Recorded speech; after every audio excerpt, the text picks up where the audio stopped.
Assalamualaikum warahmatullahi wabarakatuh. Izin memperkenalkan diri, nama saya Rahmat Burhanuddin Ramdhani dengan nomor NPM 203100906 dari kelompok 11. Saya di sini akan sedikit sharing tentang klinis hernia nukleus polposus atau HNP dan spina bifida.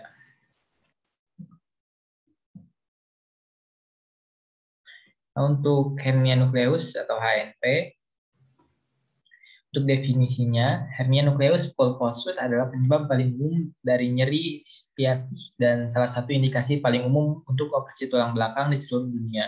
Kondisi ini muncul sebagai perpindahan nukleus polposus di luar ruang diskus intervertebralis. Anatomi cakram terdiri dari dua struktur utama, yaitu nukleus polposus atau NP dan annulus fibrosus atau AF. Penyakit ini sering juga disebut oleh orang awam sebagai penyakit saraf kejepit. Untuk etiologinya, herniasi diskus dan degenerasi diskus adalah istilah yang terkait karena herniasi nukleus polposus merupakan evolusi yang mungkin dari diskus degeneratif. Degeneratif diskus biasanya berhubungan dengan hilangnya proteoglikan. Beberapa faktor pengaruhi proses degeneratif seperti genetik, mekanik, dan perilaku. Diskus intervertebralis atau cincin adalah struktur yang memberikan fleksibilitas dan menstabiliskan beban melalui tulang belakang. Di sisi lain, kontak yang terlalu lama dengan hipo atau hyperloading berkorelasi dengan induksi degenerasi diskus. Untuk patofisiologinya, herniasi diskus merupakan konsekuensi dari perubahan degeneratif pada annulus. Perubahan tersebut adalah modifikasi adaptif terkait usia dalam struktur cakram yang meliputi pengeringan virusat atau luka, penyempitan cakram, degenerasi musinosa, gas intradiskus vakum, ada osteosit, perubahan inflamasi, dan sklerosis subkondral. Virusa annulus merupakan predisposisi kelemahan yang memungkinkan material disk menonjol atau bermigrasi keluar annulus. Untuk epidemiologinya, perkiraan prevalensi herniasi diskus adalah sekitar 1-3%. Insiden tertinggi yang diamati adalah antara 30 hingga 50 tahun dan lebih sering pada pria daripada wanita. Untuk faktor risikonya, genetik. Yang pertama itu ada genetik, kondisi diturunkan dari salah satu anggota keluarga yang memiliki riwayat HRV. Terus yang kedua ada obesitas, yaitu penekanan pada tulang punggung dikarenakan berat badan turun berlebih. Yang ketiga, merokok. Asap rokok dapat menurunkan kadar oksigen di cakram dan meningkatkan risiko pengikisan tulang punggung. Yang keempat, mengangkat beban berat. Seorang yang sering mengangkat atau mendorong beban berat berulang dengan postur tubuh yang salah berpotensi HRV. Yang ketiga, ada penata laksanaan. Terapi konservatif merupakan pilihan pertama pada pasien pengidap HRV. Tujuan terapi konservatif adalah mengurangi iritas saraf, memperbaiki kondisi fisik pasien, melindungi dan meningkatkan fungsi tulang punggung secara keseluruhan. Salah satu terapi konservatif yang dilakukan pada pasien pengidap HRV adalah muscle relaxation. Muscle relaxation atau pelemas otot bisa digunakan untuk mengurangi rasa nyeri pada otot. Pelemas otot dapat membantu merelaksasi spasme otot yang disebabkan oleh HRV. Namun pelemas otot tidak memperbaiki HRV itu sendiri. Tetapi pelemas otot yang dapat digunakan adalah epirison 150 mg per 8 jam. Untuk komplikasinya terkait dengan herniasi polposus yang terjadi akibat efek kompresi pada akar saraf. Pada kasus yang parah yang mengakibatkan defisit motorik pada tulang belakang, leher, dan dada juga ada risiko yang kompresi tulang belakang pada kasus yang parah. Komplikasi ini relatif jarang, tetapi harus dipertimbangkan dan dirawat dengan baik untuk menghindari defisit neurologis permanen. Sindrom cauda equina adalah komplikasi yang lain yang dihasilkan dari kompresi akar saraf tumblok sakral dengan kemungkinan difusi usus atau kantung kemih. Ini adalah kondisi yang jarang terjadi atau kurang dari 1%. Namun ini dianggap sebagai indikasi mutlak untuk resolusi bedah akut dan dekompresi dini akibat dengan perbaikan gejala. Terus ada prognosis, mayoritas pasien yang menderita hernia nukleus polposus mengalami resolusi gejala tanpa operasi. Perawatan konservatif efektif dan pasien biasanya mengalami pengurangan gejala setelah beberapa minggu. Namun beberapa kasus tidak membaik yang pengobatan konservatif mungkin memerlukan terapi yang lebih invasif seperti injeksi steroid akar saraf atau bahkan pembedahan. Adanya myelopati pada kasus herniasi nukleus pulposus centralis pada regio cervical atau torak merupakan indikasi pembedahan terutama dalam pengaturan perkembangan gejala. Untuk pencegahannya, yang pertama itu mempertahankan berat badan ideal untuk mencegah tekanan berlebih pada tulang belakang. Yang kedua, berhenti merokok karena kalau merokok dapat mengurangi suplai oksigen ke bantalan tulang belakang. Yang ketiga, menjaga postur tubuh yang baik, seperti duduk dengan punggung atau punggung tegak atau mengangkat beban dengan posisi yang benar. Yang keempat, olahraga secara teratur, terutama jenis olahraga yang dapat menguatkan otot serta di tungkai dan punggung misalnya berenang.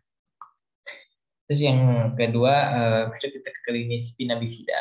Untuk definisinya, spina bifida adalah kelainan kongenital di mana tulang belakang terbelah atau bifid sebagai akibat kegagalan penutupan tabung saraf embrio selama minggu keempat pasca pembuahan. Dalam pembentukannya paling umum dan paling parah, myelomeningocele atau MMC juga disebut sebagai spina terbuka atau spina bifida averta. Sumsum tulang belakang terbuka ke arah punggung membentuk plakoda di bagian belakang janin atau bayi baru lahir yang sering bertumpu pada kantung meningel atau kemudian diberi nama spina bifida satu. Vertebra pada tingkat lesi tidak memiliki lengkung saraf seperti tidak lengkap di bagian dorsal. Nah, untuk etiologinya, displacement tulang belakang ini disebabkan oleh penutupan yang tidak sempurna dari elemen tulang belakang posterior dan biasanya terjadi antara 17 dan 30 hari perkembangan janin. Proses neuralisasi terjadi dalam dua fase, yaitu fase neuralisasi primer dan sekunder. Neuralisasi primer mengacu pada penutupan tabung saraf yang membentuk otak dan sumber tulang belakang. Terus neuralisasi sekunder melibatkan pembentukan struktur ekor tabung saraf yang membentuk bagian sakral dan tulang ekor. Struktur kaudal ini berkembang sekitar hari ke-26 kehamilan dan kegagalan penutupan bagian-bagian ini menghasilkan berbagai tingkat displasme tulang belakang. Cacat dalam perkembangan tabung saraf dianggap multifaktorial, termasuk pengaruh lingkungan dan genetik. Penyebab lingkungan yang paling umum adalah defisiensi folat dan sebagai besar kasus dianggap sensitif asam folat. Untuk patofisiologinya, penyebab terjadinya spina bifida dipengaruhi oleh faktor kongenital dan konsumsi asam folat ibunya. Kekurangan asam folat oleh ibunya saat hamil membuat proses panturasi organ-organ tubuh bayi terganggu sehingga berakibat lahirnya spina bifida. Pengaruh perkembangan embrio yang terganggu mengakibatkan kanalis vertebra tidak mampu menutup dengan sempurna sehingga mengakibatkan kegagalan fungsi arkus pada lumbal dan sakral mengakibatkan adanya penjualan massa pada tulang vertebral di lumbosakral. Untuk epidemiologinya, prevalensi dan kejadian spina bifida prevalensi sejak kali dikenali, tetapi keseluruhan telah menurunkan dengan beberapa program intervensi dan peningkatan screening janin. Penelitian menunjukkan bahwa sekitar 1.300 bayi sehat setiap lahir tahunnya akan mengalami spina bifida jika fortifikasi asam folat tidak diperkenalkan ke praktikan prenatal yang umum. Wanita Hispanik tampaknya memiliki tingkat kehamilan yang tinggi terkena spina bifida. Ada juga peningkatan risiko kekambuhan yang terkait dengan riwayat keluarga, lokasi geografis, dan tingkat keparahan cacat. Telah dilaporkan bahwa ada peningkatan risiko kekambuhan sekitar 3-8% setelah satu kehamilan yang terkena atau riwayat defek pada ibu, risikonya memburuk dengan meningkatnya jumlah anak yang terkena. Terus ada faktor risikonya, yang pertama nutrisi ibu, ada penggunaan alkohol, penggunaan kafein, asupan folat rendah, kualitas makan rendah, peningkatan beban glikemik atau indeks, terus asupan metion rendah, tingkat kolonin serum rendah. Terus yang kedua ada faktor ibu lainnya seperti merokok, hipertermia, status sosial, ekonomi rendah, infeksi status ibu, diabetes tergantung insulin regestasional, ada gestasional obesitas. Terus yang ketiga ada faktor lingkungan, ada polusi udara sekitar, produk sampingan disinfektan dalam air minum, ada polusi udara dan ruangan. Untuk penata laksanaan pembelahan dilakukan untuk menutup lubang yang dibentuk untuk memperbaiki kelainan bentuk fisik yang sering menyertai spina bifida. Terapi fisik dilakukan agar pergerakan sendi tetap terjaga dan memperkuat fungsi otot. Untuk mengobati, mencegah, meningitis, infeksi saluran kemih, dan infeksi lainnya diberikan antibiotik. Untuk mengatasi gejala muskuloskeletal perlu campuran tangan dari ortopedi atau maupun terapi fisik. Kelainan saraf lainnya diobati sesuai dengan jenis dan luasnya gangguan fungsi terjadi. Nah, untuk komplikasi paling umum adalah gagal ginjal akut atau urosepsis yang merupakan sekunder dari reflux ureter yang disebabkan oleh kantung kemih neurogenik. Pentingnya untuk memperkenalkan pengobatan agresif dan pengawasan depresi neurologis, banyak pasien yang akan memerlukan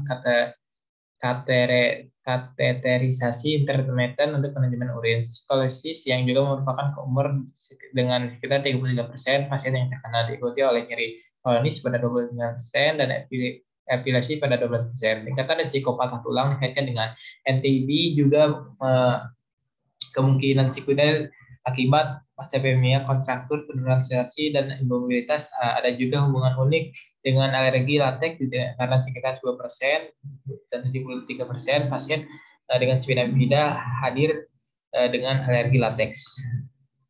Nah, untuk prognosisnya, penelitian yang dilakukan pada tahun 1983 hingga 2003 menunjukkan lebih dari 85% penderita spina bifida dapat hidup pada usia minimal 20 tahun, usia tindakan operasi lebih dari 80%, penderita tidak membutuhkan operasi setelah tahun pertama kehidupan. Namun sebanyak 5-30% penderita meningomyolekal mielokel membutuhkan prosedur saraf setiap tahunnya. Sebanyak 41-56% penderita yang usia dengan membantu mengenyam pendidikan hingga tingkat universitas, namun pendidikan masih memiliki ketergantungan yang cukup tinggi dengan orang lain.